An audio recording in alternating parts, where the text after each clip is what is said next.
Good morning, Katie. Clerk will call the roll. Glenn Whitley, County Judge. Here. Roy Charles Brooks, Commissioner, Precinct 1. Present. Andy H. Wynn, Commissioner, Precinct 2. Here. Gary Fickus, Commissioner, Precinct 3. Here. J.D. Johnson, Commissioner, Precinct 4. Here. Constitutes a quorum. Thank you. Our invocation this morning will be delivered by Dr. Willie Weaver from Worth Baptist Church in Fort Worth. Thank you for coming out today, sir. After the invocation, please remain standing for our pledges. Just join me in prayer. Father, we acknowledge your presence. We acknowledge that you are God. And I'm thankful for our Judeo-Christian heritage that we have in this country. And thank you that the Commissioner's Court still begins with prayer. And we know that this acknowledges the fact that we're depending on you. And Father, we know you're a God of order, and we're thankful for the home and church and for government. And we're thankful for the Commissioner's Court. May you give them wisdom in all of their decisions, the precinct commissioners, and Judge Whitley, and we pray, God, that you would help them. We know that many of the decisions are very routine, but some of them very difficult, and give them wisdom as they make those decisions. And Father, we do pray now during this time of Thanksgiving, this time of our celebrating that we would be conscious of all the blessings that we have. Thank you for allowing us to live in such a wonderful country as America. We pray for our leaders today that you'd be with them and guide them in all of their decisions. We ask you, dear Lord, to be with those that are having a difficult time in New York and other areas as a result of the storm. May you bless them. May you meet their needs. And Father, we thank you that you've given us your Son, Christ, who came to this earth to become our substitute, to take our sin debt. And we're thankful for the Prince of Peace that someday will give us world peace when he returns and sets up his kingdom. Now may you bless this day and sanctify it unto yourself, and bless this meeting. In Jesus' name we pray. Amen. Amen. I pledge allegiance to the flag of the United States of America and to the republic for which it stands, one nation, under God, indivisible, with liberty and justice for all. Honor the Texas flag.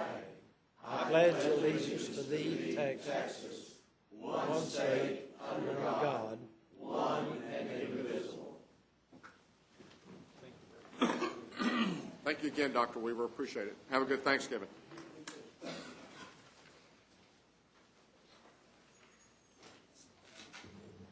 Mr. Manius, agenda announcements. Thank you, Your Honor. Members of the Court, we have two announcements as it relates to the agenda. The first is under the Administrator section, and it will be item 8A4.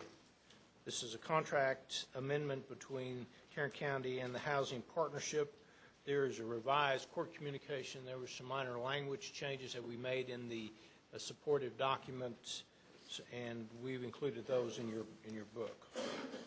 Also, members of the Court, I've already notified Judge Whitley on this. When we get to the bonds section, we do have additional bonds that we need to approve this morning as it relates to newly elected officials. And then finally, it's not an agenda item, but today is our Thanksgiving dinner for the court, and that'll occur at about 12 o'clock. Thank you, Your Honor. Thank you. Court members, you have before you the minutes of our regular meeting of November the 13th. Move approval. Second. We have a motion and a second. Is there any discussion? Please vote. Motion passes unanimously. You have before you our consent agenda. Move for approval of the consent agenda. Second. We have a motion and a second to approve the consent agenda. Any discussion? Please vote. Motion passes unanimously. We have two public hearings today. Come on down. Huh? Morning, gentlemen. Good morning.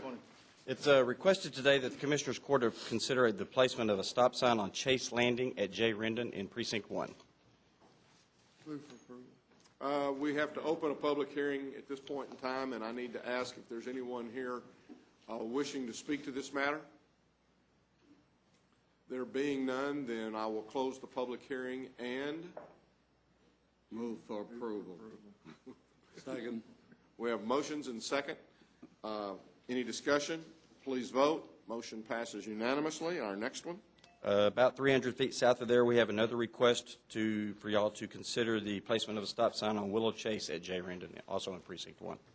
Again, I will open the public hearing and ask if there's anyone here wishing to speak to this matter. There being none, then I will close the public hearing. Move approval. Second. We have a motion and a second. Any discussion? Please vote. Motion passes unanimously. Thank you, gentlemen.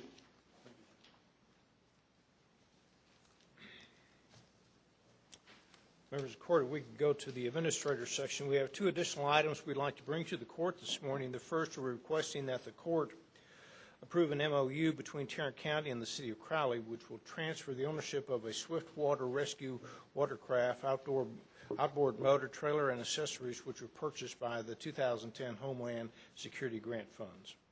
Move approval. Second. We have a motion and a second. Any discussion? Please vote. Motion passes unanimously.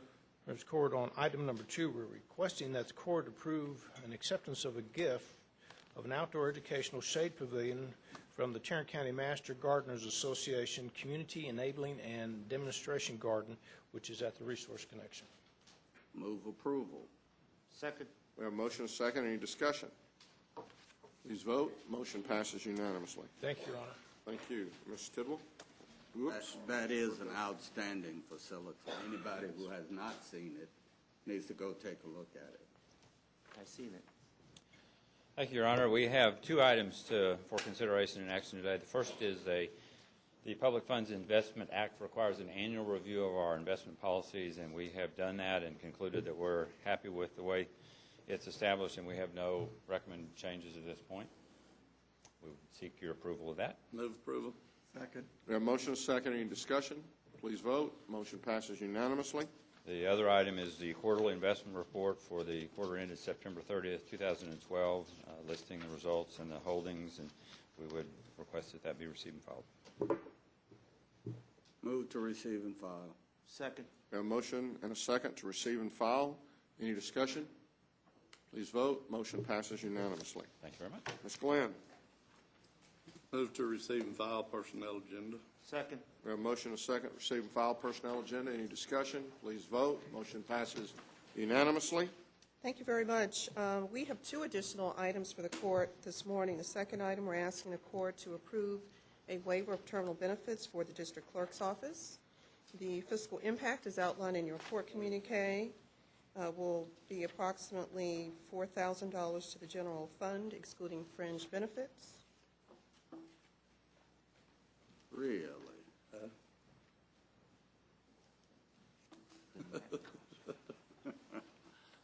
Can the district clerk make the motion? He'd love to. He'd love to. We have a motion and a second. I'm not even going to ask for discussion. Please vote. Motion passes unanimously. Thank you. Our third and final item, we're asking the court to approve the annually determined contribution rate to the Texas County and District Retirement System. This is an item, of course, that we bring to the court every year around this time of the year so that we can have some conversation around our contribution rate, which, when approved, will be effective January 1st, 2013. You have a very long communique, and so I won't get into all of the details. But what I do want to do is just at a very high level explain that there are three, what we call in the court communique, options. I'm going to call them decisions for our discussion today. So there are three decisions that we're asking the court to make with regard to 2013 and TCDRS. The first is the required rate for 2013. And you have a couple of exhibits. It might be easier just to refer to your exhibits as we talk through these items. If you will go to your Exhibit B, and please tell me you have an Exhibit B. I have an exhibit. Okay. Exhibit B, yeah. Everybody has an Exhibit B. Let's hope. So in your Exhibit B, there's quite a bit of information. I want to direct your attention to the column that says Current Plan. Do you see that column heading, Current Plan? Yes. Mm-hmm. Okay. So if you just sort of scan down that column, you'll come upon a rate of 13.84%. So that will be the rate for 2013, and that assumes that we won't make any plan design changes to our plan. Those plan provisions are shown in the section right above that section, Plan Provisions. Same column. So those are our current plan provisions. Again, with no changes, we're looking at a rate for next year of 13.84%. So the next decision, and again, I'm just going to sort of give you these overall, and we can have whatever discussion you'd like, is whether or not the court wishes to approve any COLA adjustments or cost of living adjustments for our retirees. So if you look at your Exhibit B, you'll see three options. You'll see a 50% CPI COLA, 60% CPI COLA, 80% CPI COLA. You can see how the rate is impacted. So go back down to the 13.84%, and you can see how that rate is impacted if the court, again, were to consider either a 50, 60, or 80% CPI COLA. Ms. Glenn, would you give us the history of Tarrant County and retiree COLAs? Have we ever done it? If Yes. we did, then when did we stop? Yes, sir. We, the court approved COLA adjustments for the period 1994 through 2011. And for each of those years, what the court approved was an 80% CPI adjustment. Okay. For 2012, the court did not approve a COLA adjustment. So that's the only year since 1994 that the court did not approve a COLA adjustment. Okay? Tina, let me make a comment or two, okay? And I don't mean to interrupt you, No, but go ahead. we all need to understand when we talk about this process that the county currently has a liability, but we also have a 20-year plan in place to pay for that liability. So if anyone considers this an unfunded liability, they're incorrect. It's an identification of a liability, but we also have an active plan that's been developed by TCDRS in conjunction with the court that pays for that liability over a 20-year period. There are basically four things that impact that liability. Three of those things are things that the county does not have any control over. One of them we do. Those that we don't have control over is market fluctuation on our investments. If a person actually outlives or doesn't outlive their death date, because that means that the actuarial Their actuarially determined death date. Yes. As we can say, I don't know that I got one of them in my mind. I didn't sign up for one of those. It's in the health plan. You know, so. And then finally, if employees leave the county and decide to pull their retirement out instead of going through the retirement process. Those are the three things that we don't have control over. The one thing that we do have control over is the COLA issue. Because if we grant COLAs, or if we do percentage increases for our retirees, then that has the potential to add to that liability, and that creates a need for us to find a funding mechanism to pay for that increased liability. You can do that. Isn't that taken care of by the increase in rate down here at the bottom? That is one of two ways that you can do that. You can simply say, we're going to fund a benefit, an additional benefit to our retirees, either a COLA or a percentage of 1%, 2%, or 3%, and Tina's going to talk about that. And you can either fund it through a long-term 20-year cycle, which adds to that liability, but that just basically creates a funding mechanism to pay that off over a 20-year cycle. It adds to both sides of the balance sheet, though. It not only adds to the liability, but it adds to the revenue stream to pay the liability. It requires that we add to the revenue stream, yes. And you've done that by increasing the rate. Right. Or we can pay for those COLAs with cash. So it doesn't add to the liability, therefore it doesn't add to the rate. So I just want to make sure that the court knows that because what we've asked, we've done two things on this. First of all, we've asked HR to go ahead and to talk with you all about that. Second of all, we've added columns, or you'll see this as Tina goes through her presentation, where we've asked the question of TCDRS, what happens if we begin to fund extra dollars into that payment of that liability, either at $3 million a year or $5 million a year for, Tina, was about a 15, 20-year period, something like that. And so, you know, surprisingly, at least it was to those that are not part of the actuarial industry, that really doesn't have a significant impact on the amount of money that we pay, that we're mandated to pay to cover our 20-year cycle funding to alleviate that liability. So as we talk about, I know, but we've vetted this with TCDRS. In fact, we have two representatives from TCDRS here that are more than happy to answer that question eventually. Hello, ladies. But when we talk about COLAs, please remember that if the court decides to do some type of additional benefit, you have options, and that is either added to that cycle, and I believe it takes 15 years for that 15 years worth of payment to pay that one COLA piece off, or if you have extra cash, you can make a one-time cash payment, and that doesn't add to the liability. If we do the COLA, don't we have to go back and catch up from last year when we didn't do a COLA? We do with the CPI COLA, that would be correct. But we don't with the flat But rate. we don't with the flat rate. And if we could just continue the conversation, I think this will all I'm sort sorry, of... Ms. Glick. No, that's okay. I think this will all make perhaps a little bit more sense as we go through the rest of the exhibit. So we were talking about the CPI COLAs, and again, the options are 50, 60, or 80% CPI COLAs. If you look at your Exhibit C, then you see three options for the flat rate COLA. It's 1, 2, and 3% flat rate COLAs.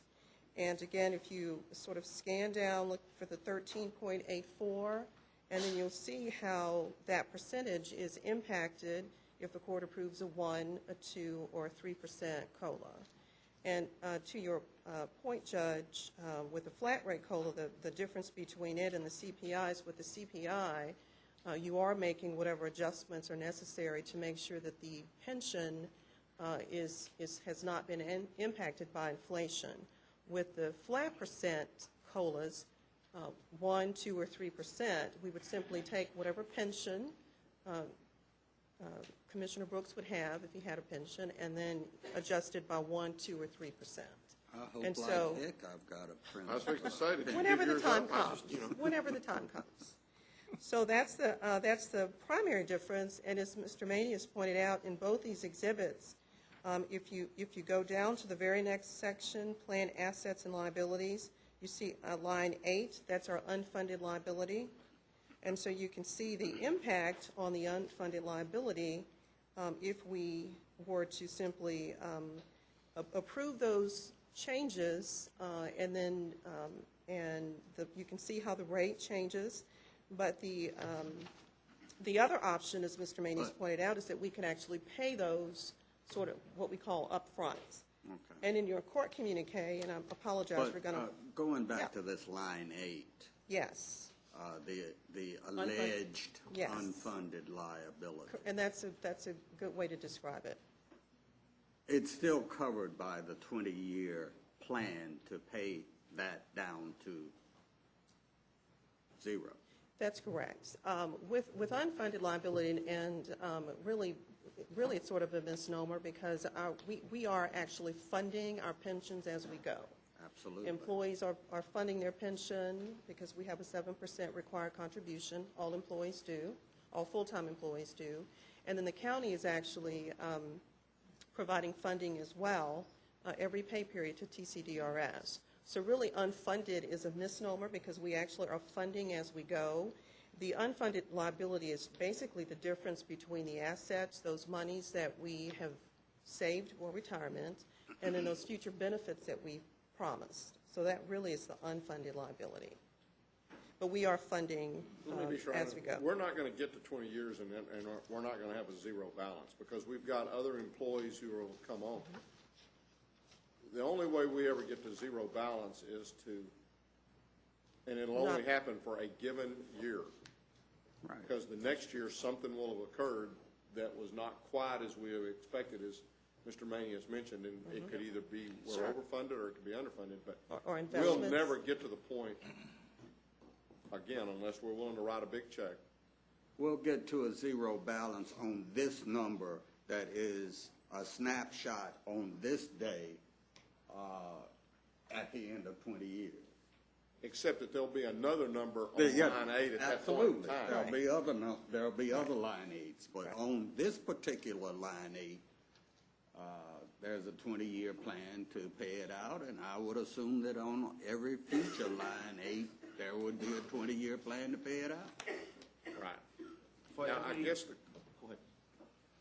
the one thing that I don't quite understand between B and C is that I thought that C was we do something this year. What is CPI this year? 2.96. So maybe that's the reason why the numbers are smaller, because on the COLA, we have to go back and catch up from 2012 and 2013. The reason why the numbers are smaller for that COLA catch-up than they are the flat amount is because of how low CPI is. Otherwise, they keep shaking their head back there, so I'm assuming that we're going along that line. If it was a 6%, then that COLA catch-up really hurts us. Right. Okay. So then the very next, 2.9% was last year's or this year's cost of living increase. I want to keep that. We in need your to keep head. that in our mind Okay. also, I think. Did you say 2.9? 2.96. 2.96. Okay, almost 3. That's close Almost as you 3. can get. So then the final exhibit is Exhibit D, and that really is, I think, where the crux of this conversation has been, and that's the question about, again, this unfunded liability, whether we like that terminology or not. And I how, don't even believe in the concept. Okay. So, okay. So there's been some discussion by the court around the fact that if the court is interested in making additional payments to impact the unfunded liability, you have a couple of documents there that we can talk you through. And your first, your Exhibit D,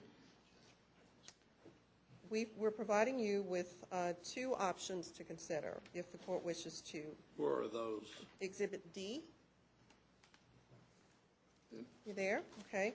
So Plan 1, again, if the court is interested in what I'm going to describe as buying down the unfunded liability, then we have 2 options. Option 1 is a $3 million payment each year for 15 years. That would be for the period beginning 2012 through 2026.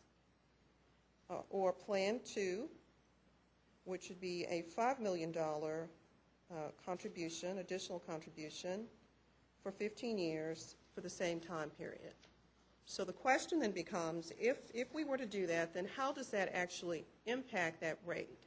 What impact should we see on that 13.84 rate? So if you look at the very next page, following your Exhibit D, it should be page 2 of 5.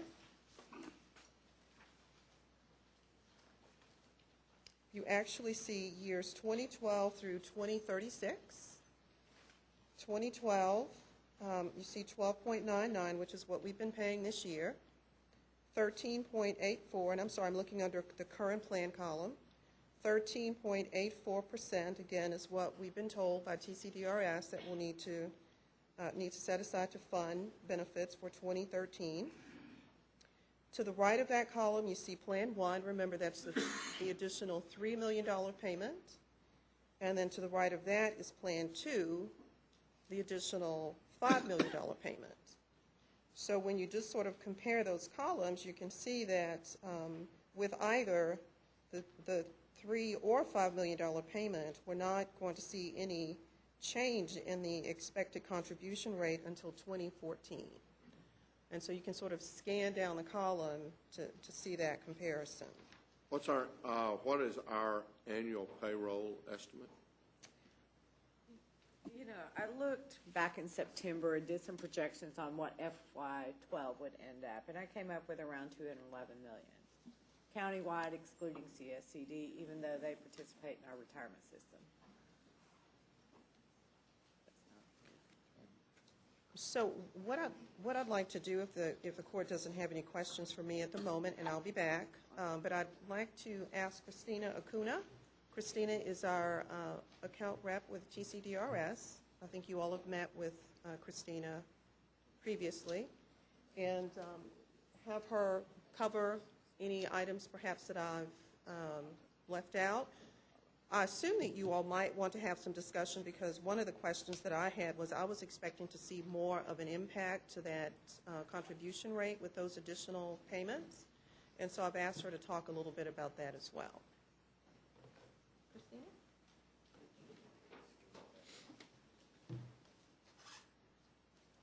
Good morning. Good morning. Thanks for having me back. I think Tina and GK understand the plan really well. I mean, Amy and I are both nodding our heads back there, so everything that they are communicating is correct.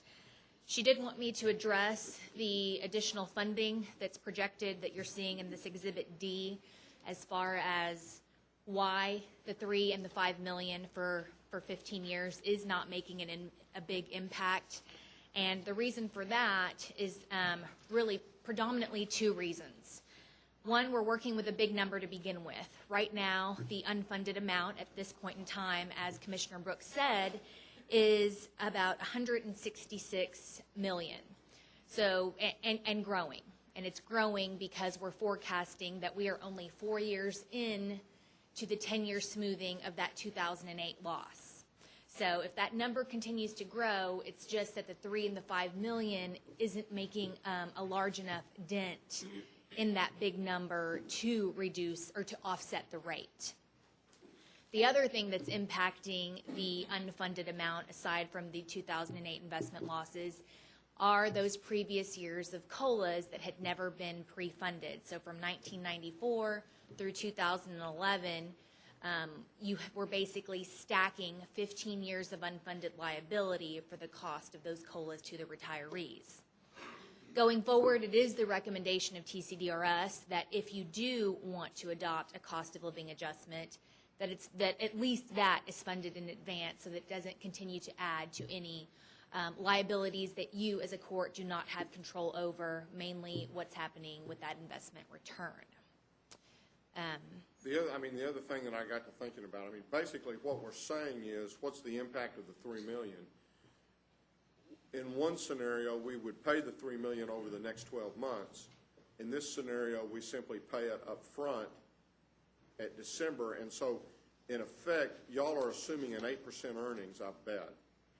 Absolutely, and the assumptions, the 8% is worked in. So if you take the $3 million and you multiply that times 8%, 8%, the earnings off that is approximately that would be about 240, and the difference is about, under her $211 million payroll, it affects it $211,000. So that's why the deal is that we're just simply prepaying the 3 versus paying it out over the 12-month period. And over a period of time, that would start compounding, but it's going to be many years down the road before that happens. What you're saying, so that explains that, but what you're also saying, though, is if we're going to give a cost of living, we need to pay for that we need to take the present value of that and pay for it right now, assuming an 8% earnings. This may or may not be an aggressive earning. Well, again, your average earnings over the, tell me what your average earnings have been running. I know that at one point, the 30-year average earnings was like 9-something, and the 20-year was. The 30-year is 9.9%, or not 9.5. And then I have that. a little bit less than that, I think. 9.5. Hold on, I've got it from the presentation that I gave you in June. 9.9, 30 years. And 20, do you have that? 7.2. 7.2. And 10? Uh-oh. 6.2. So the 8% could be a little aggressive from that perspective. And what you have to remember is that at TCDRS, we are a long-term investor. Exactly. So that's our long-term investment philosophy, because on average, we see that the people that do stay employed work on average 17 years and are retired another 20. So when we're looking at the investment horizon, we're looking at the 30 to 40-year mark, because that's the people that are being affected, that do decide to stay in the plan. And at 30 years, we are hitting above that 8%. So, of course, that assumption is reviewed. It's every 4 years, and it is up for review this year. So it is something that the actuaries and, of course, our outside actuary, Milliman, will look at. And if any recommendations to lower that assumption need to be made, they will make it to the TCDRS board. So every 0.1% is the equivalent of about $2.3 million to the unfunded liability. Am I correct about that? Approximately. Say that again. Every 0.1% of, let me see. Every 1%, every 1% of COLA adjustment. 3.5 million. It's about $3.5 million. Okay. And I am real hesitant about COLA versus just a flat increase in the future. Just, I mean, this year it doesn't go back and harm us, but the COLA, having to catch up under a COLA, Yeah. is can be a big thing. I am very much in favor of doing something for our retirees. I think that flat rate COLA would probably be the way to go, so that we don't have to go back and catch up, and we can pre-fund it. The problem is that we can't do anything but a 1, 2, or 3. You don't allow us to, or can we just pick something in, but could we just say 0.5%? It's just 1, 2, or 3. And see, this year with a lower, then the 1% would be about a 33% COLA increase from that standpoint. Yeah, and those flat rate COLAs are always adjusted to coincide with inflation. So I can't remember, it was last year or the year before, there was flat rate COLAs weren't even allowable for any employers to adopt because CPI inflation was so low. So those flat rates are going to adjust from year to year. I believe the cap last year was 2%, but the year before that, I believe it was 0. Because CPI inflation was so low, so it wasn't even allowable 2 years ago. So we are going to, every year, we're going to look at what CPI inflation is, and those flat rate caps will adjust from year to year to coincide with what CPI inflation was. Do we know what other employee plans have done with regards, and I don't necessarily mean within the county structure, but what is the teachers, what is those other types of what I'll consider, what I'll say are governmental entity type plans, did they go with COLA increases, or are they automatically in COLA increases, or what? And they are not, to my knowledge, and I don't know if you know, but ERS and TRS, I know that ERS, and I can say this because my parents are both members of the ERS system, they have not gotten what they call a 13th check in the entire time they've been retired, so 10 plus years. So there is nothing worked into that plan for the retirees to get an adjustment in the payment that they're receiving. The flip side of that is that they also, they've got to weigh the fact that their retirees get to get health insurance through their plan. So, that's another reason why I think they can justify not giving a cost of living adjustment to their retirees. Do they get Social Security through They do. ERS? Mm-hmm. They do. So they get Medicare also? Correct. But then the supplement plan would be the ERS? Yes, you're And do absolutely they have to correct. pay for any of that? No, not Okay. not the retirees. What, now, that's ERS? That's is- ERS. TRS, I think, is similar, but I'm not completely And TRS is the teachers and ERS is the staff? state employees, correct. Okay. Now, if we decide to go with an adjustment, a flat rate adjustment, essentially, we basically going to refresh our unfunded liability and spread it out for the next 20 years or so, right? And then next year, we give another COLA adjustment, then we keep doing that. So basically, we just, That's why our recommendation is that you at least going forward, if you do want to adopt any COLA, you're paying for that piece at least up Cash. front, so that you're not adding 15 years upon 15 years upon 15 years. I mean, that COLA creep. so if our goal is to pay down the unfunded liability, then every time we make a COLA adjustment, we have to pay for it with cash. And under this scenario, is that, if we go to line 8, and let's just look at, I guess we need to, we're on C, Look at that, see, yeah. under the 1% column, if we were, if what y'all are recommending would be the case, then we would be funding the $3.5 million.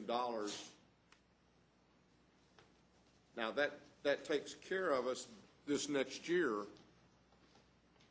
but doesn't it still result in a higher percentage the following year? Because it's not like we're cutting that back. Correct. You're still looking at a rate increase, but that's predominantly, that won't be due to this one COLA that you're passing. It's going to be due to the investments To that are other going to get market filtered conditions. through. Right. It's going to be due to the other assumptions that y'all have no control over. And those, I'm sorry, Christina, the cost for just so that the court's aware, you have the actual cost information on page 2 of your court communique, middle of the page. If you're interested in a COLA, or CPI COLA rather, you can see the cost for 50, 60, and 80, and then, of course, the flat rate, which it sounds like you all may be leaning in that direction. You can see the corresponding costs for 1%, 2%, and 3%. Do you see that on the second page of your court communique? It's under the section lump sum remittance for COLA costs. Now, I've got two things. I've got this court communique, and then I've got all the stuff around. I don't think it's in this one. It is on page 3. Page 3. Yes. Yes, okay, Oh, there's the lump pardon sum. me, page 3, I can't count. Okay, I got it.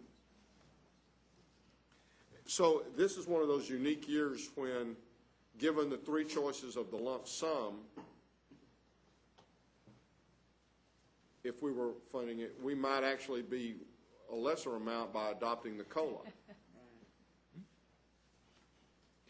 And can you talk a little bit about if we adopt a COLA, let's say a 50 or a 60% COLA, how that impacts our employees as far as recent retirees versus those who've been retired for a longer period?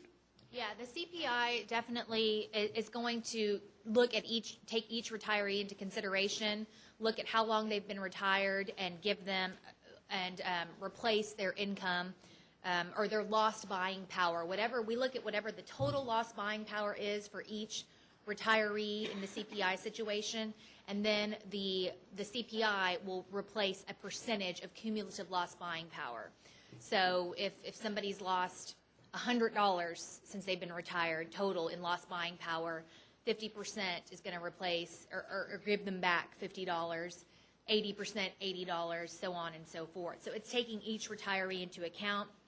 The flat rate, whether a person's been retired 20 years or 3 years, they're just getting that flat percentage rate increase, the 2%, the 3%, the 1%.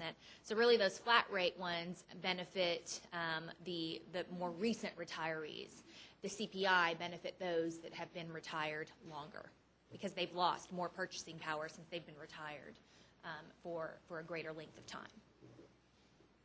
So again, back to if we're going with the COLA now, if last year had been a 6% CPI, then we wouldn't be looking at these numbers, or if you're before us, because in effect, by us not doing anything in 12, You're we said catching- we did not recover what the CPI was in 2011. Correct, so you're kind of replacing two CPIs. But what Or you're, 2 years but worth. again, because the CPI was so low, the catching those and replacing both of those CPIs is less than a 1% flat. Last year, when I believe y'all didn't pass it, CPI inflation, correct me if I'm wrong, was 1.5%, because when we capped it at 2, but the actual CPI inflation from last year when it was not passed was 1.5%. So at this point, the catch-up is catching that 1.5% and the 2.96%. And you're replacing, 50 or 60% of that total, or 80%, or, I mean, you can pick between 10 and 100%. And both those numbers are reflected in these. They're already reflected in the cost, yes, that is correct.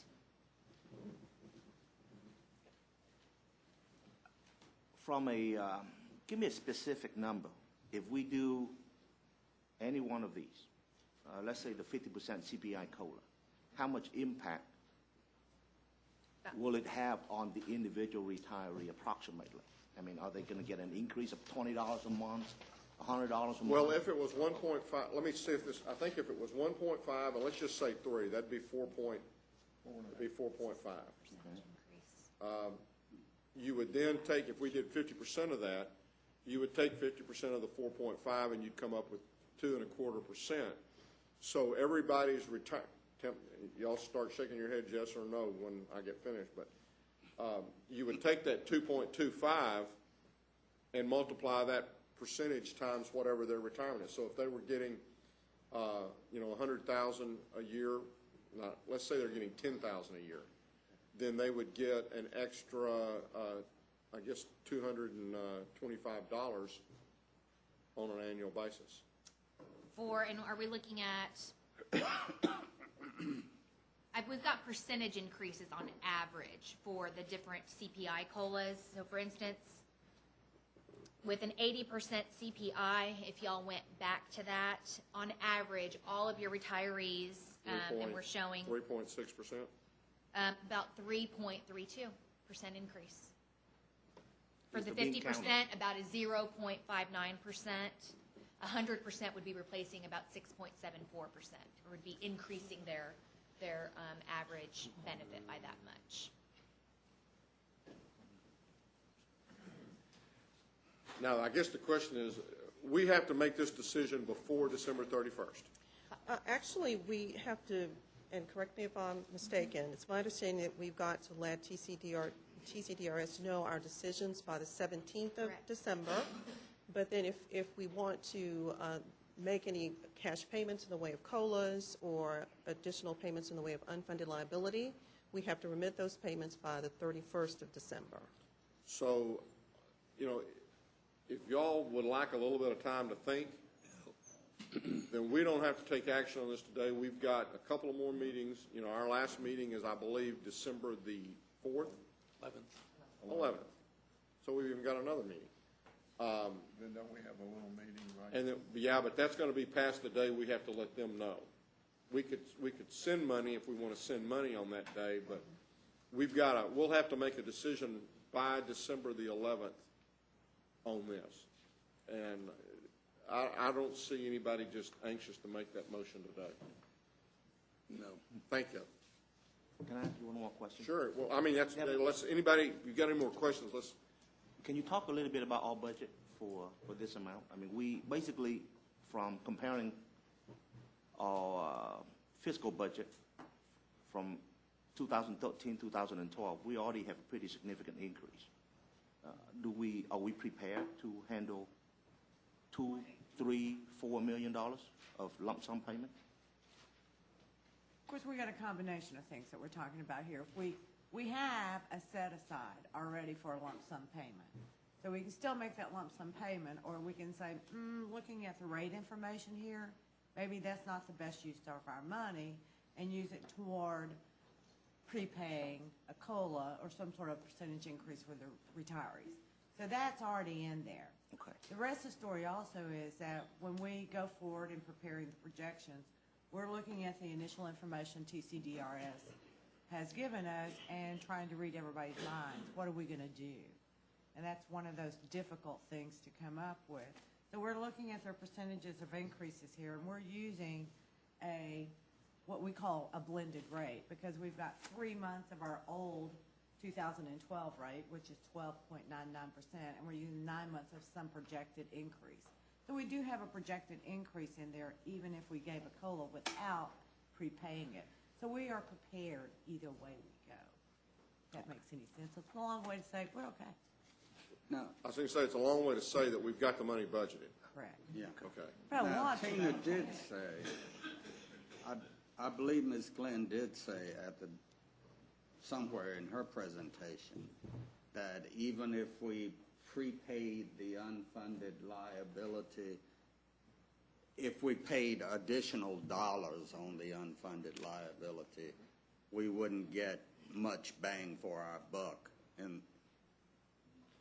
over the 20-year payout period. Right, and what I was referring to, Commissioner Brooks, is one of your exhibits. I think it's Exhibit D, but it's the exhibit that has the running comparison all the way through 2036, I believe. And you don't actually see a change at all until 2014, and then it's a fairly small change. So it's maybe I did use bang for your buck, 2014 was a but 211, on her payroll estimate of 211 million, it resulted in a $211,000 decrease in our proposed payments. And that's basically the interest off the money we put up front. If we pay $3 million, they're assuming we earn 8%. That's approximately the deal. They're estimating more because our budgeted salaries are much higher than what our actual salaries will end up being. Hopefully, yeah, essentially correct. Now, the 211. If it's not, we're in a world of hurt. 211 million was our projection of actuals for fiscal 12 that I did back in September. Based on people on it. Okay. Correct. My statement, I guess, was toward Debbie's suggestion that there may be a better use for those dollars than to try to just pay down the unfunded liability. Well, unless we get a better interest rate in the market, I mean, Was your crystal ball show on that? See, and that's the other side. In effect, we're prepaying our deal. And if we prepay our deal and we have a great market, we're going to look like stars. If we prepay our rate and it goes over the cliff, we ain't going to look so hot. and we're hoping we don't go over the cliff. Yeah. Our fingers are Depends on whether crossed. those Whether they- gentlemen and whether- gentlewomen whether they can play in DC nicely in can DC. play nicely. I have faith in your colleagues in D.C. You got some up there, too. In fact, I think you control 2 of the 3. How long are we gonna postpone this for then, Wednesday? Let's get off of this subject. I think what I would say is I would ask the administrator to have dialogue, or at least Schedule it before it's too late. and schedule it when he feels like he needs to get it on the agenda. Before we're off the cliff. Very good. We'll do that.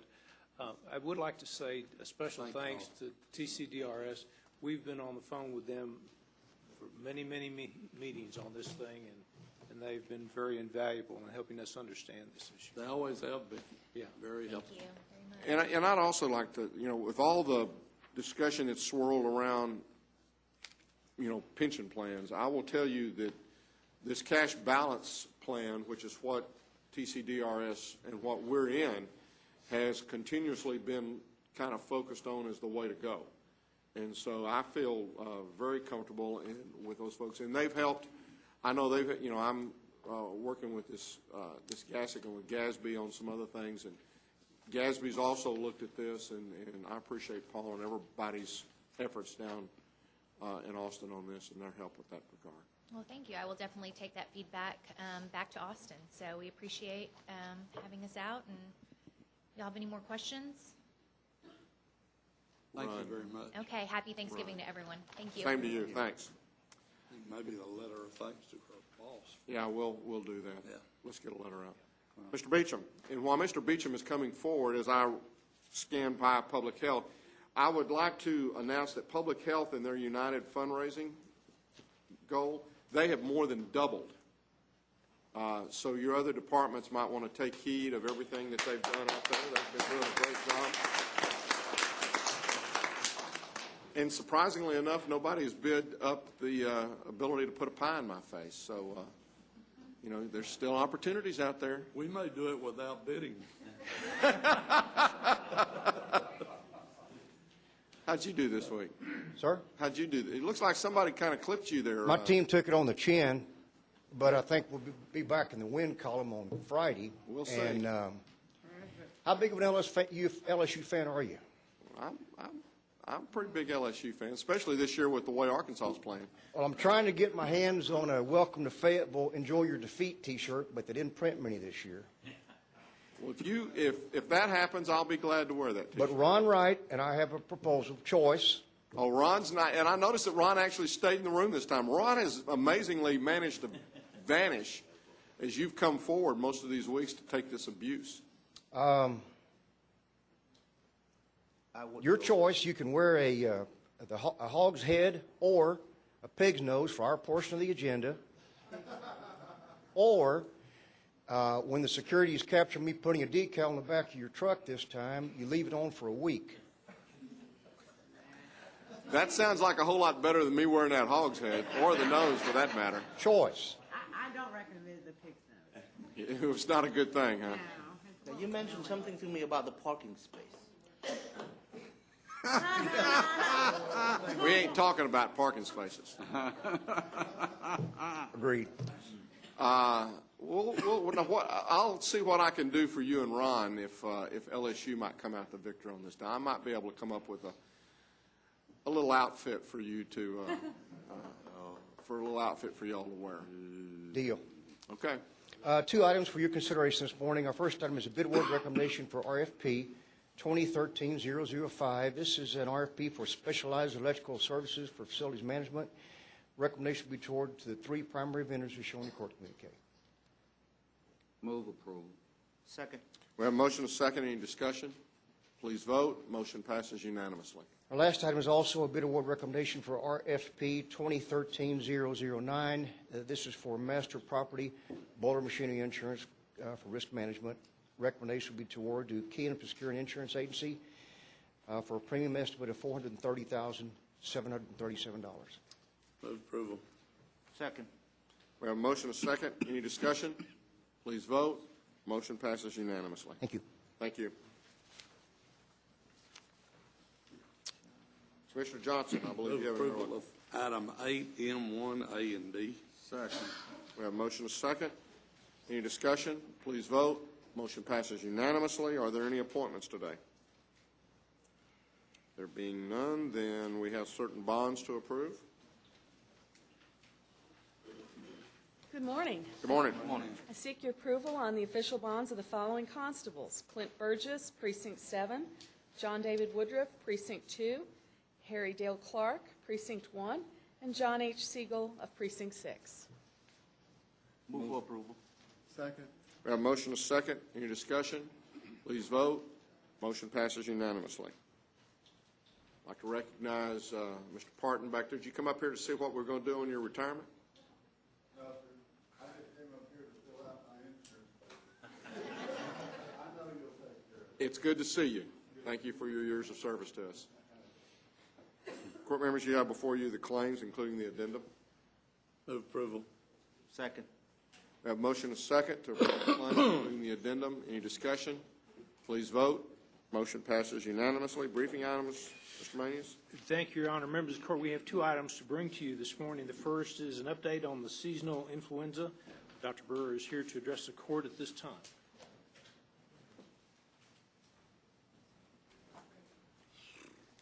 Again, congratulations. I saw the pictures. They look pretty neat. Is it still up? Oh, yes, it is. Please come down and Come down there and see look it. at that. I want to do that. Yes. Thank you for your efforts. The team has done a great job. Yeah. Good morning.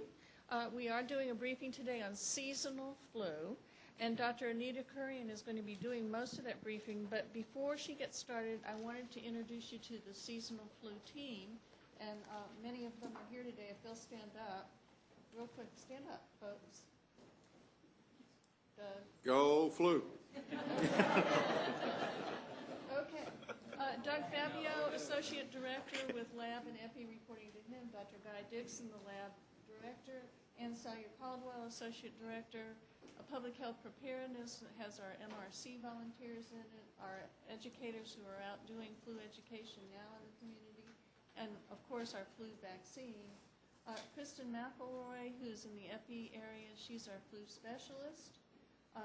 Vanessa Joseph, our senior PIO, and she's been putting out media releases, talking to reporters, keeping our Facebook and our webpage updated. Dean Lampman is with our Advanced Practice Center, and he is overseeing our electronic surveillance system with all of the hospitals. Of course, Dr. Parker, our Medical Director, Health Authority, she has our Medical Advisory Committee in the community standing by should we need them. We're not expecting an unusual flu season, but you never I'm ashamed to say I've got to come down and get my shot. I missed it in the building. So let us know and we'll make arrangements. I'm going to get it. I'm going to get it. It's not too late to get your flu shot. I got mine. But remember, it does take 2 weeks to work. You could get it in an hour. Did I miss anybody? I got everybody. Thank you Well, very I was much. out of town. That was the reason I couldn't get it. Dr. Anita Kurian is our chief epidemiologist, and she's going to talk to you about our year-round seasonal flu surveillance program. Good morning. Good morning. Morning, Judge and the Commissioners. It's a great pleasure to be here this morning to brief you on one of our very important surveillance program, which is influenza surveillance. Before I go any further, forgive me for clearing my throat frequently or coughing. I'm slightly under the weather, and it is not flu. The flu surveillance program was developed at Tarrant County Public Health in June of 2005 and was implemented the following season. Influenza, as you know, is not a reportable condition, yet it is very important to have a comprehensive surveillance system in place to monitor the influenza activity. Flu virus, as you know, is constantly changing, and systematic ongoing collection and characterization of the flu virus is important to detect the possible emergence of novel influenza viruses. Flu seasons can be unpredictable and severe from time to time. It's been estimated that 5 to 20% of the U.S. population gets seasonal influenza each year.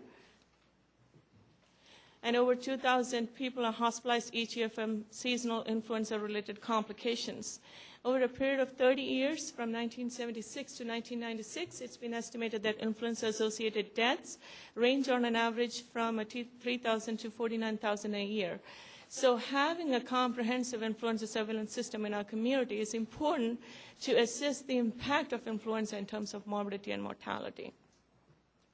The program objectives are to determine when and where the influenza activity is occurring, to determine what types of influenza viruses are circulating in our community, to detect changes in the influenza viruses collected and analyzed, and to track patterns and temporal trends of influenza-related illnesses.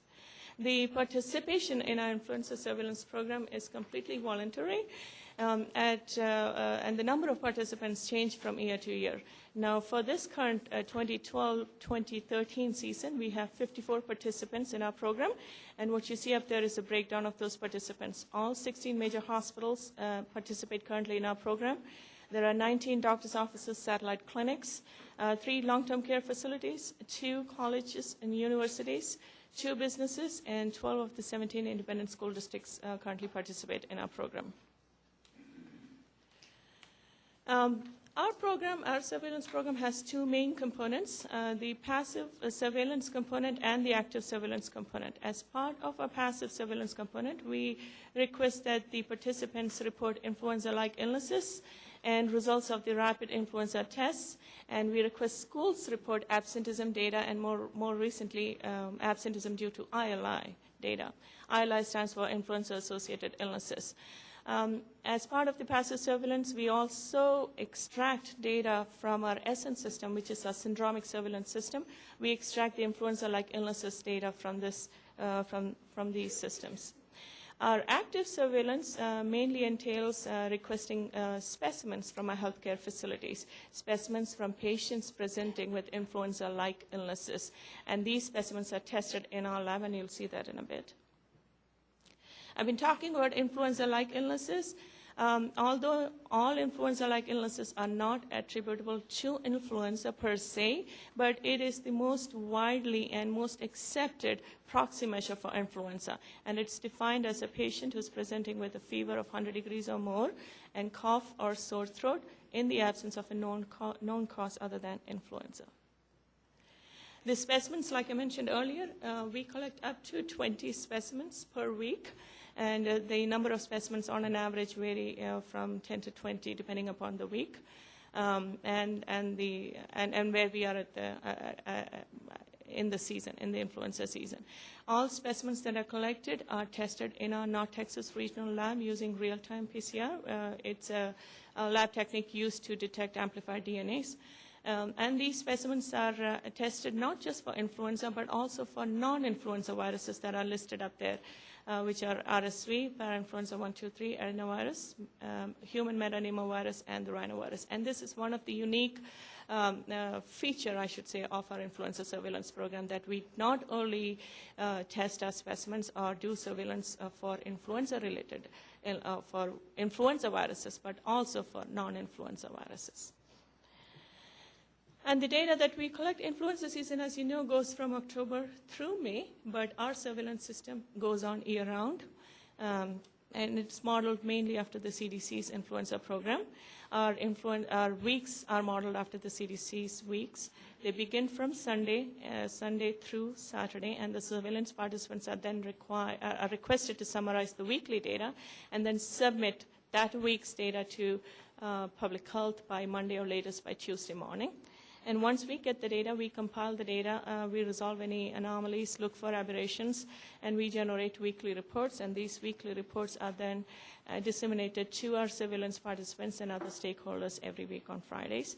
And this report is also posted up on our website. I can get this thing, okay. And once the season ends, which is in May, we also provide a year-long summary for our participants, and this is also posted up on our website by June of every year. We are currently in week 45. The most recent influenza weekly report is for the week 45, wherein the influenza activity is categorized as being local. And based on the 41 surveillance specimens that's been collected and tested thus far this season, about approximately 24% of them tested positive for influenza viruses, and you see the rest of the breakdown there. And this time, up until December, I should say, we tend to see a higher proportion of rhinovirus circulating in our community. By December, rhino takes a back seat, and we see more of respiratory syncytial virus, RSV viruses. And then flu typically peaks in January, February, sometimes a little later. And when flu peaks, influenza becomes a predominant respiratory virus that's circulating in our community. And then towards the summer, we see adenovirus. So based on the historical data that we have since 2005, this is typically the expectation of what viruses are circulating at a given point in our community. And any deviation from this norm then raises a red flag for us to take a deeper look at the data. What you see on the right-hand side is our weekly report. It's a 6-page document that summarizes the influenza-related data that we collect from our participants.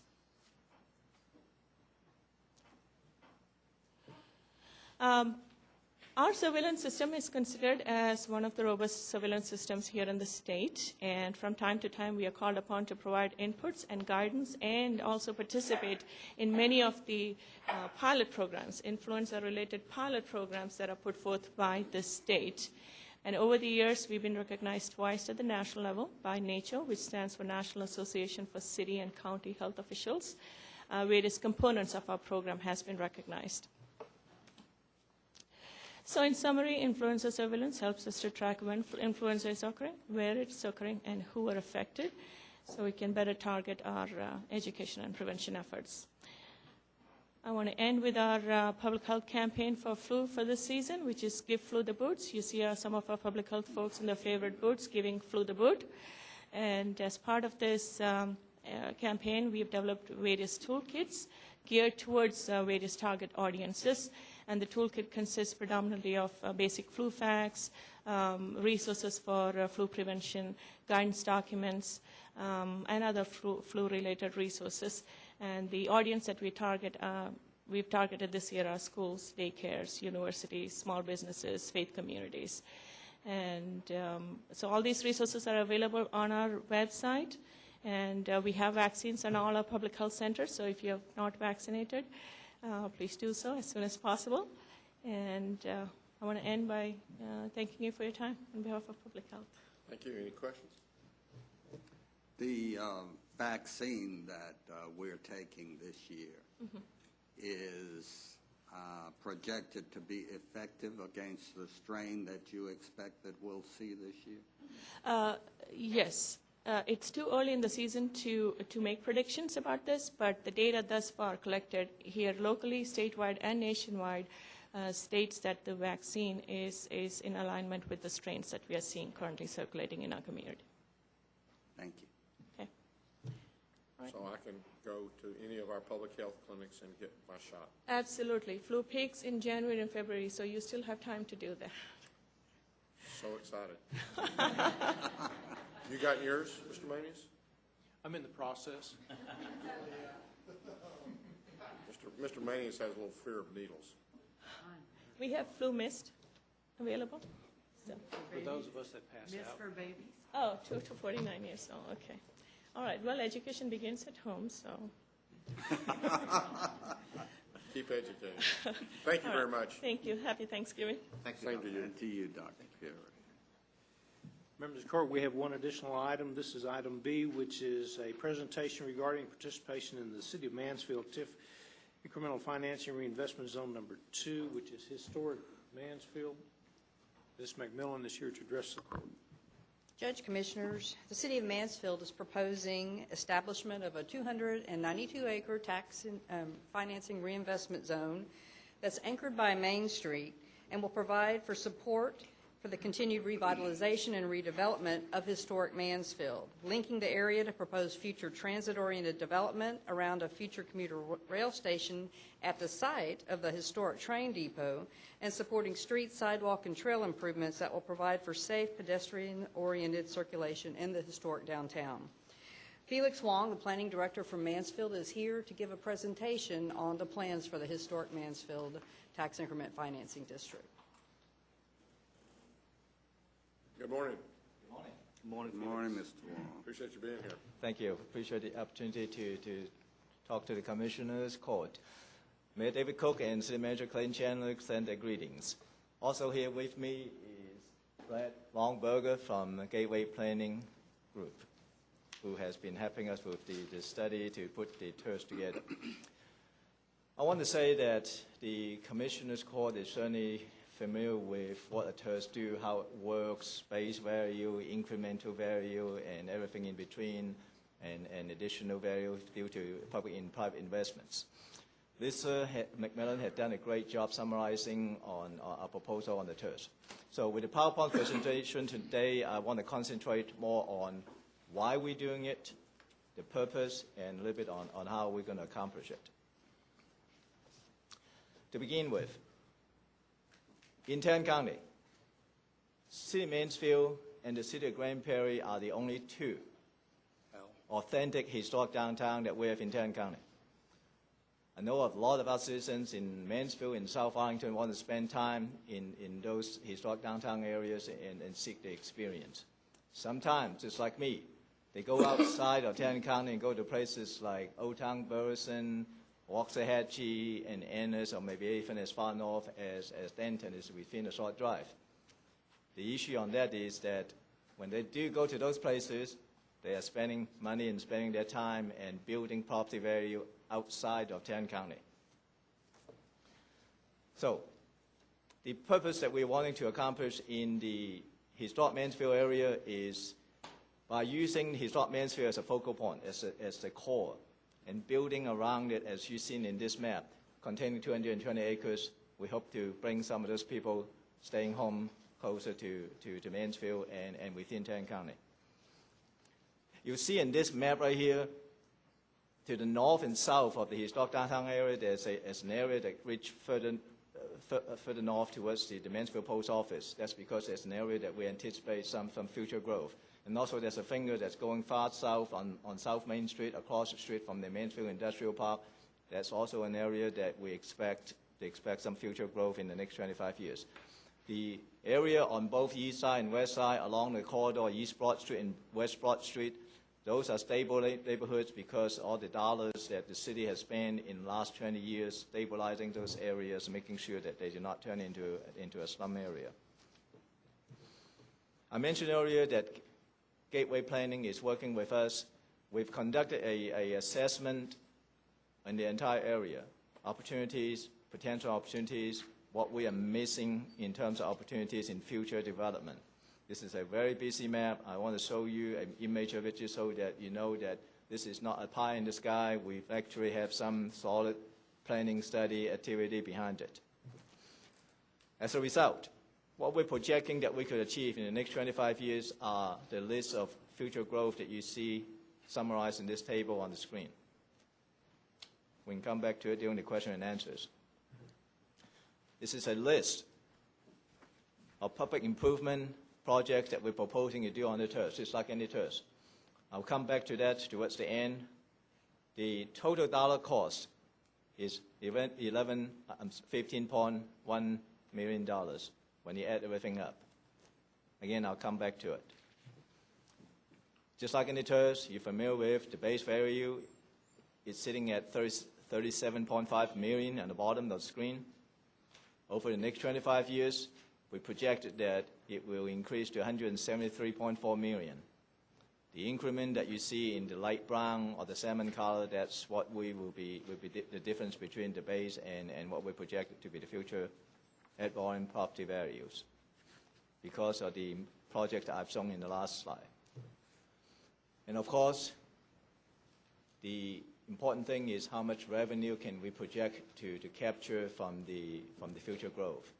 15.1 million is what we're projecting to capture. And that's based on the city of Mansfield contributing 100% of the TIF increments. In City Hall, when we have conversation among with Mayor Cook and City Council members and City Manager, we're talking about we are all in terms of the tax increments. This is such an important project to us.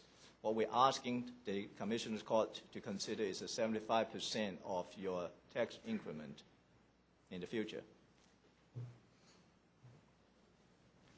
Back to that slide for a minute. In terms of real dollars, the way that 15.1 million splits is Tarrant County 75% of tax increment will amount to about $3.3 million over 25 years. On the city share, when we say we're all in, our contribution would be about 3.5 times at $11.8 million compared to the 3.3. How much are you projecting sales tax receipts from that area? We've not done an accurate projection on sales tax. Of course, that's really going to be where the real money is. We expect that we will have to do more than $15 million outside the table that we have shown to you in the list. And that a lot of that will have come in from general funds through COs or other bonding capacity the city has. That will come from the sales tax and other revenues that we have. 15 sounds like a lot, but that's not going to be enough to jumpstart a area. All right, why are we doing this? Here's a list of what we consider as our initiative for the historic Mansfield area. Downtown Mansfield needs to be a destination so that people are not going outside Tarrant County. We need to increase how we connect people into that important part of town. In addition to driving there, we also want to increase other mobility into that area. We want to make sure that we calm the speed and the traffic through Main Street, Business Highway 287. It functions like a business highway now. People drive like it is a business highway. We need to calm the traffic and the speed on that business highway through some of the improvements we'll talk about on the list in a little bit. We hope to attract private dollars and public investment into the area. Before coming up with the TIF idea, before doing the planning with gateway planning, the city of Mansfield, in the surrounding area, East Broad Street, West Broad Street, and the residential streets, has already spent multi-million dollars in the last 20 years. So what we need to do is to capture and build on those prior investments instead of starting from scratch. This is not an area where we're starting from scratch. We want to make sure that we're supporting the existing residents and business and property owners there so that they have stable jobs, they will increase the number of employment for that area, and to provide housing choices in that area, just like Fort Worth has done in the urban part of Fort Worth. All right, it's not advancing this slide for me. There it goes. It's sometimes a little late. We have included involved people who are working and living down there. You see on your screen a list of groups that we're meeting in small groups to get their opinion, their input on putting this program and this list of projects together. It's a core spectrum of the community.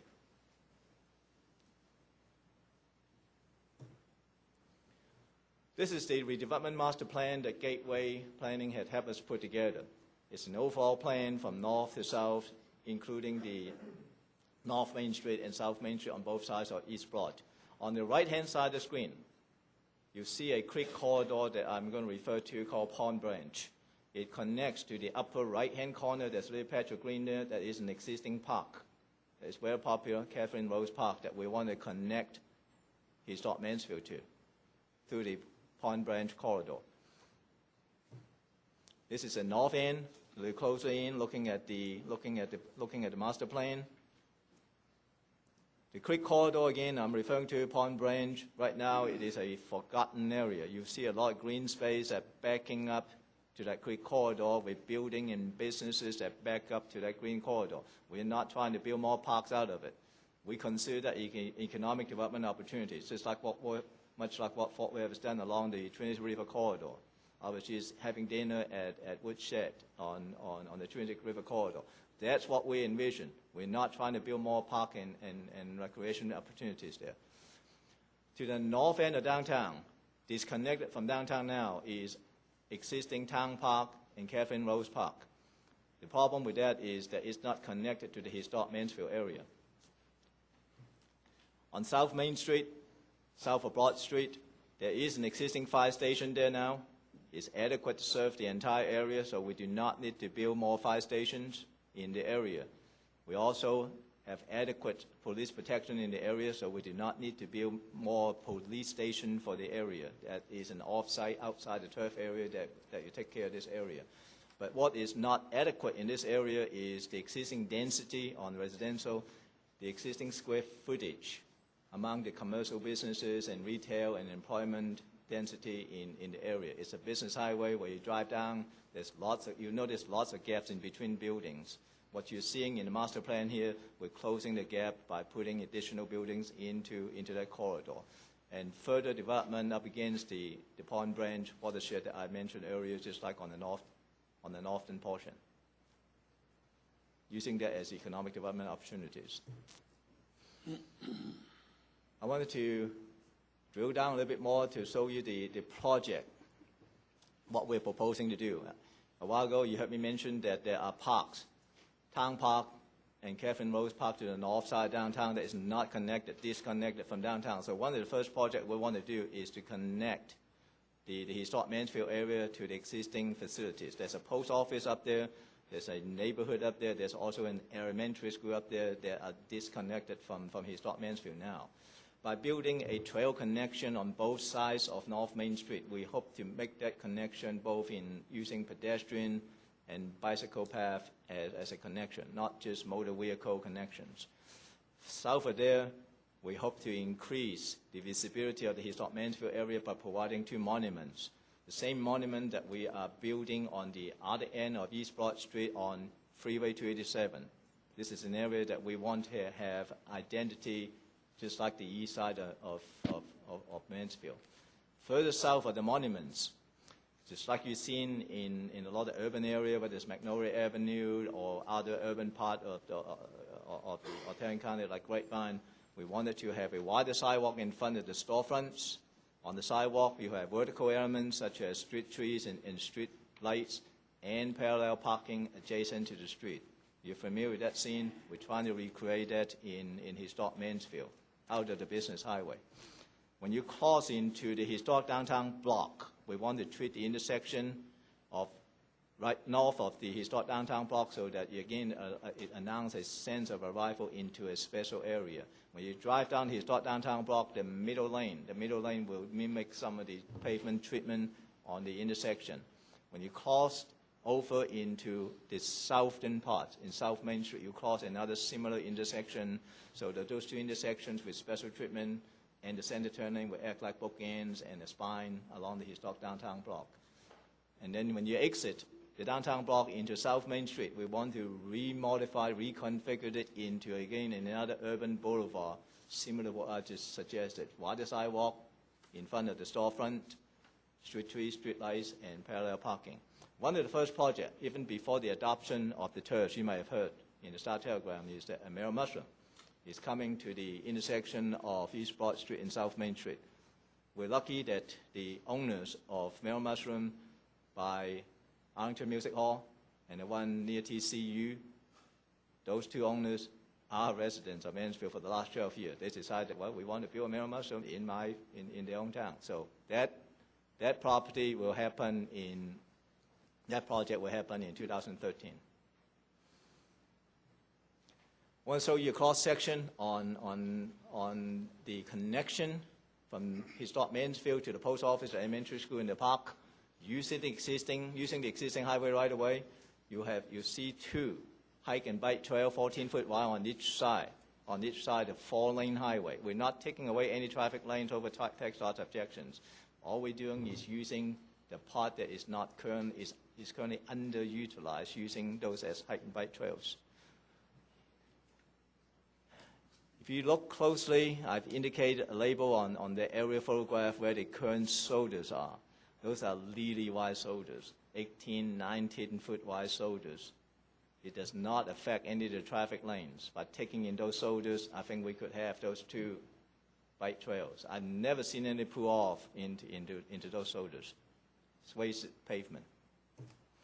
This is an image similar to what we're proposing to do. It's not just a park trail. It's an area that we wanted to increase visibility on when you arrive in the historic Mansfield, as well as providing increased mobility. There's going to be a separation between the 4 traffic lanes and the 14-foot hike and bike trail when people are biking and walking on this pathway. There will be other vertical elements such as the street lights and the banners that you are seeing on this corridor. We expect this area to help jumpstart economic development and the growth in historic Mansfield. That corridor will happen within the yellow highlighted area in the proposed TERS. But when you look at the overall city spine trail system, it's only a small portion. When I say we connect historic Mansfield to the rest of the city, that's what I'm trying to illustrate graphically. When you get to the post office, from there you can go east and west and further north and south throughout the entire city. In the historic downtown portion, 4 traffic lanes just like it is now, sidewalk, and we will add additional street trees on both sides of the historic downtown block to make it more urban, more user-friendly, provide shades. On South Main Street, we will mimic what we have in the historic downtown block, 4 lanes, parallel parking, wide sidewalk, street trees, street lights. They have jumpstart the existing development, changing the look of the existing business highway. Waiting for the slide. This is an aerial photograph of the South Main Street, it's similar to what we have on the north end, really wide shoulders that is not used by most people. By capturing the existing shoulders, I think we could have all the improvements that we have. Right, this is going back to the table that I have passed up earlier. In addition to what I've shown you on the slides, in the middle of the table, there is a Smith Street improvement, Walnut Street improvement. Those are the back streets, parallel Main Street. Those businesses facing Main Street also have entrances on the back street. We do not want to neglect those two back streets. By improving those two back streets with sidewalk that is not there now, with some improvements on street furnitures and landscape, we think we could double the businesses on Main Street corridors. Gateways, you've heard me mention, pedestrian connections to historic downtown. There are parking lots that the city is investing in now. In the last 30 to 45 days, we've invested over $500,000 on buying property to provide additional parking. But those parking lots, that's no good unless you provide a convenient connection to them from Main Street or back and forth. You heard Lisa mention the rail station. There was a train depot within the boundary of the TERS. That's an area that we project will be the future rail station. The rail station would need other infrastructures and other surrounding transit villages that are surrounding the rail station. Have you seen in other parts of Tarrant County that would need support through the TERS? The last item I want to call to your attention, it's a Chapter 380 Economic Development Program. That is not a program that we expected county dollars to participate in. The $3.3 million that I mentioned earlier. That will come entirely out of the city's $11.8 million that we project, because that is solely a municipal function that we wanted. While it is important to the TERS area to bring in more jobs and investment, private investment in this area, we really don't think that it's something that we can ask the county to do. So I want to highlight to you that will come out of our portion. It's like putting into a savings account. Each year we put a certain percentage of the city's tax TERS revenue into that account as for use when in case of a similar business like Merrill Mushroom comes along needing support. So in essence, our 75% will be 75% of the 15 less the 2.4. In real dollar terms, it will be about $3.3 million. The 75% is not counting not including the 2.4.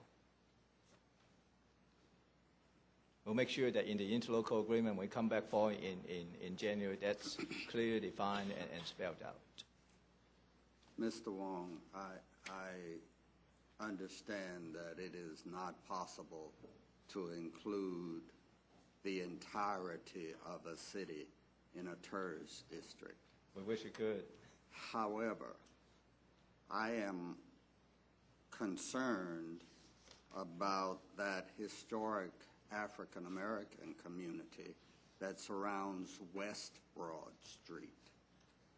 I know that for decades they have been trying to revitalize that area of town.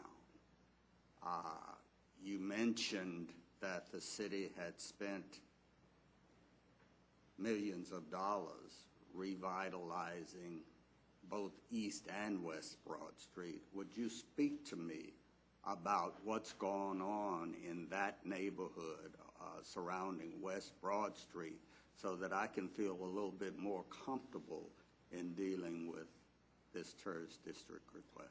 Certainly. I'd be happy to address that.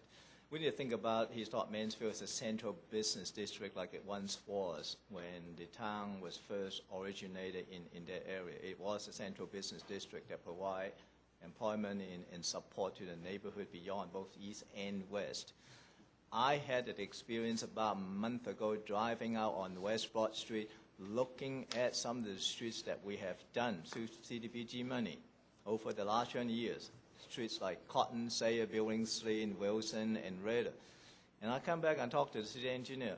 When I added up all the dollars on just West Broad Street alone and all those other streets I just named off, then we spent pretty close to $9 million in the last 20 years, and that number was confirmed by the city engineer, Bart Van Ember. He said, yes, that's true, but where is the growth? Where is the return on those streets? That's right. The problem is there's not an area that you can anchor that neighborhood to, such as the central business district I'm talking about. It's not an area that people feel like it's prosperous, it is growing with new development and going places. But that's precisely why tourist districts exist in the first place, Sure. is to deal with neighborhoods like that one, where but for the infusion of public dollars, there would be no growth and there would be no development, just as there has been no growth and no development in that neighborhood. Sure. And we had been in conversation with Pastor Mike Evans of Bethlehem Baptist Church about the possibility on how to jumpstart the area, perhaps using a TERS number 3 as a vehicle. As you well know, we can include more than 30% of the existing land uses in single-family farm into a TERS boundary. But by jumping the gap between the central business district into the West Broad neighborhood area, we would exceed that 30% number, so it would require a separate TERS. And that's under consideration? That's in conversation right now. We will do whatever we take to renovate every part in Mansfield that is below what we consider as ideal. West Broad Street is certainly one of those. We will spend further money on extending West Broad Street to the city limit. We're not done with West Broad Street. We've stopped short of Bethlehem Baptist Church, but we need to do the next leg of it in 2013 to make that area more accessible. And in those conversations, there's a possibility we would create investment vehicles such as a TERS. Well, I'm concerned about not only connecting West Broad Street to the city limit, but also connecting it to the central business district. It is as historic a neighborhood as is historic downtown Mansfield. Yes, sir. Yeah, I agree with that. We will have, when we finish with this next phase of West Broad Street, we will have four-lane divided roadway with a median, a landscape median in the middle that will connect from the western city limits to the central business district. But that's not enough by itself. You really need to focus in an area like what we're talking about. Absolutely. Otherwise, you're just spending I just money. want to make sure it's on your radar screen. Yes, sir. Absolutely. Any other questions or comments at this time? If I may conclude where I start. This is an area that we're proud of. We've included people who are working and living within the TERS boundary. It is important not only to those people, but also in the area City Hall is talking about. Mayor David Cook is excited about this project, people who are living and working in the TERS area. We've done our homework, so it's not leaving people behind in the area. And it's not overreaching. It's not a pie in the sky. A lot of projection is very conservative. I think it's very doable. And finally, it will keep visitors and their money and the property value within Tarrant County instead of going out.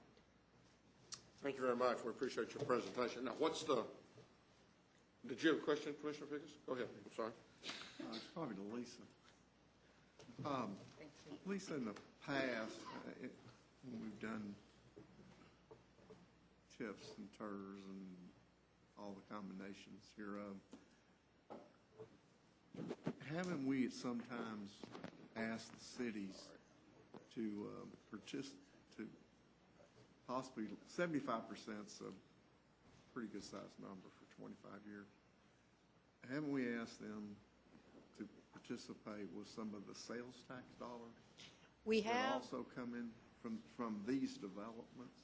We have, and especially in the instances where they're starting from a greenfield area, where we're starting from. Did we do this in Euless? Euless is not. There was no sales tax? Oh, I take that back. Yes, they are. And again, that's the same way because it's starting from a blank piece of ground. Arlington Highlands was another case. The entertainment district was another case. But you're starting from a blank piece of ground, so it's easy to capture that sales tax. It's hard when you're having to go back and figure out where the base of a sales tax is from existing businesses that are already in a zone. When they know you're bringing in new retail, it's a little bit easier to plan that in the whole financing plan. This is not as easy to do because some of this is going to be office, some is going to be retail, some other type of commercial, not all sales tax generating. Now, what we've done in these cases, when we know there's going to be some sales tax generated, we've looked at the difference between the participation rates as the offset to that. And in this case, because Mansfield is participating at 100%, and they've asked the county to participate at 75%, and the hospital district is not being asked to participate. What about the college district?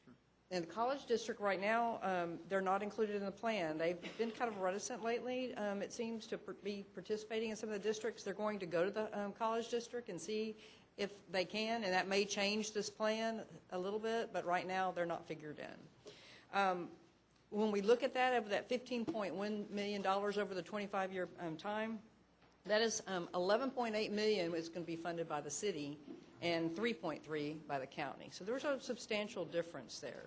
We're in at, about 3.5. They're in about 3.5 times more than we are. You ask about the money that they're putting in. They're putting aside for the 380. They're going to be taking out 20% a year. So that $2.4 million, they still will be putting in around $8 million that'll go directly toward those infrastructure projects, as opposed to our $3 million for this infrastructure. Every year they'll take about 20% of that out to put to fund those 380 projects. Under the 380 law, they have to be directly from the city's funds. But we are putting a ceiling on the amount of money that we Our ceiling will be around the $3.3 million. Okay. It'll be a cap. And as I kind of look through there, I mean, again, we've kind of not done parks in the past, so that's. And again, the parks, there's a public space that's included in here mainly. It's a public gathering space, much like the Central Plaza we have in the TIF here in downtown. And there's been some other, the little plaza in the South Lake TIF, the main area in front of the town square. So those public gathering spaces have been included in some of the other town square. I'm not saying that. I mean, I understand that part of it, just there's no park as such. No, and not in this. There's either the public gathering space and then there's the trails, which are connector trails, pedestrian and bikeway trails. Like a bike trail to connect. Yeah, that's not an issue. I mean, that's not a problem. This is going to be moving forward. They haven't had a board meeting. This is just initial. So it'll be sometime next year before we come back, and I'm sure the board will be meeting, and Commissioner Wynn's appointee will be in on the planning of the final plans. Anybody have any more questions? Thank you. Thank you. Thank you. Thank you, Philip. That's all we have at this time, Your Honor. Okay. Then we'll now recess our open meeting and proceed to closed session to discuss items exempted under Sections 5.